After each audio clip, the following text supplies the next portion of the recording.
मी आज बटाटे वडे केलेत, त्याचीच रेसिपी तुमच्यासोबत शेअर करते।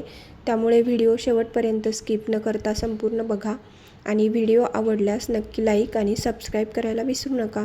हाय हॅलो नमस्कार, मी रेखा सगळ्यांचं आपल्या यूट्यूब चॅनलमध्ये खूप खूप स्वागत करते।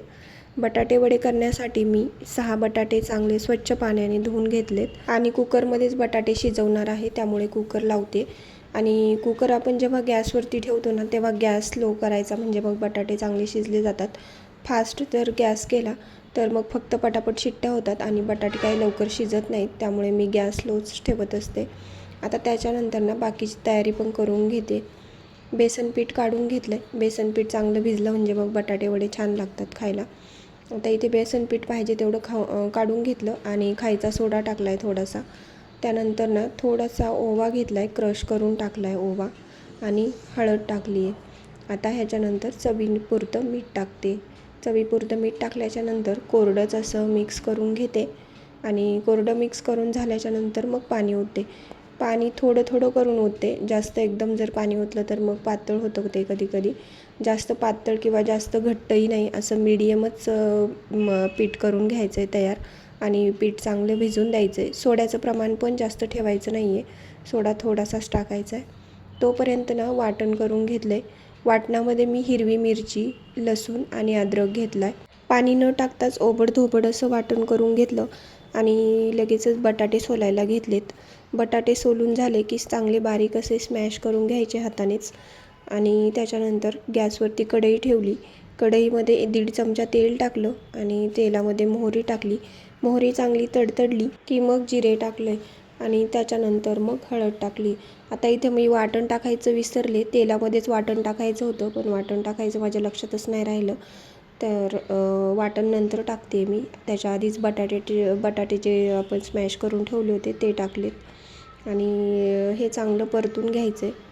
जेवढं पण चांगलं आपण परतवू ना, बटाट्याची भाजी जेवढी चांगली टेस्टी होते ना, तेवढे आपले बटाटे वडे अजून खायला खमंग लागतात। आता इथे जे मिरचीचं वाटण केलं होतं ते टाकलं आहे आणि सगळीकडून असं चांगलं परतून घेते, म्हणजे मिक्स करून घेते। भाजी अशी कंटिन्युअसली थोडी थोडी हलवत राहायची, नाही तर मग खाली लागते। आता त्याच्यानंतर चवीपुरतं मीठ टाकते। भाजी जेवढी चांगली शिजेल ना, तेवढे आपले बटाटे वडे छान होतात, म्हणून मग भाजी चांगली एकजीव होईपर्यंत चांगली अशी परतवून घ्यायची आणि त्याच्यानंतर आता कोथिंबीर टाकते। एकदम शेवटी टाकली आहे कोथिंबीर, 1 ते 2 मिनिट फक्त, मग नंतर हलवून घेणार आहे। त्याच्यानंतर लगेचच एका भांड्यामध्ये मी हे भाजी काढून घेते, मग गोळे करायला लगेचच। तोपर्यंत तेल गरम करण्यासाठी ठेवते। दुसऱ्या कढईमध्ये तेल थोडंसं जास्तच घ्यायचं आहे वडे तळण्यासाठी। तेल चांगलं कडकडीत तापेपर्यंत इकडे लगेचच बटाट्याचे गोळे करायला घेतलेत।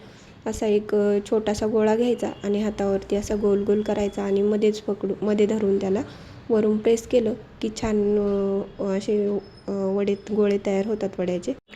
तोपर्यंत आपलं बेसन पीठ पण चांगलं भिजले, पण मला थोडंसं घट्ट वाटत होतं, म्हणून मग त्याच्यामध्ये थोडंसं पाणी टाकले आणि पुन्हा एकजीव होईपर्यंत सगळीकडून मिक्स करून घेतलं। ही सगळी तयारी होईपर्यंत तेल पण चांगलं तापतं, मग एक एक करून असा वडा सोडून दिला आणि सुरुवातीला ना गॅस कमी ठेवते, म्हणजे मग आतून कच्चे राहत नाहीत वडे, चांगले शिजले जातात। ते सोडेपर्यंत गॅस स्लो ठेवते आणि जेव्हा आपण पलटी करतो ना, तेव्हा मग परत गॅस फुल करायचा, म्हणजे मग वडे चांगले होतात। आणि नंतर जेव्हा आपण वडे काढून घेणार ना, तेव्हा परत गॅस स्लो ठेवायचा। तर असे ना एकदम मस्त खमंग झाले होते बटाटे वडे, आपण जसे गाड्यावर खातो ना बाहेर, तर त्याच्यापेक्षाही भारी झाले होते। तुम्ही सुद्धा ह्या पद्धतीने बटाटे वडे नक्की करून बघा। आता बटाटे वडे झाल्याच्या नंतर मला मिरच्या पण तळून घ्यायच्या होत्या। पहिल्या मिरच्या स्वच्छ पाण्याने धुवून घेतल्या आणि त्याच्यानंतर ना सुरीने मधून अशा कापून घेतल्या। मधून कापले ना म्हणजे मग मिरची तेलात टाकल्याच्या नंतर उडत नाही, तेल उडत नाही त्याच्यामुळे। आता बटाटे वडे तर सगळे माझे तळून झाले आणि मिरच्या तळायच्या होत्या, तर मिरच्या पण मस्त अशा तळून घेतल्या आणि त्याच्यावरती मग मीठ टाकून घेतलं। चांगल्या मिरच्या तळल्या म्हणजे मग तिखट लागत नाहीत। तर असा केला मी बटाटे वडा। तर तुम्हीसुद्धा एकदा ही माझ्या पद्धतीने नक्की करून बघा आणि मला कमेंट करून सांगा।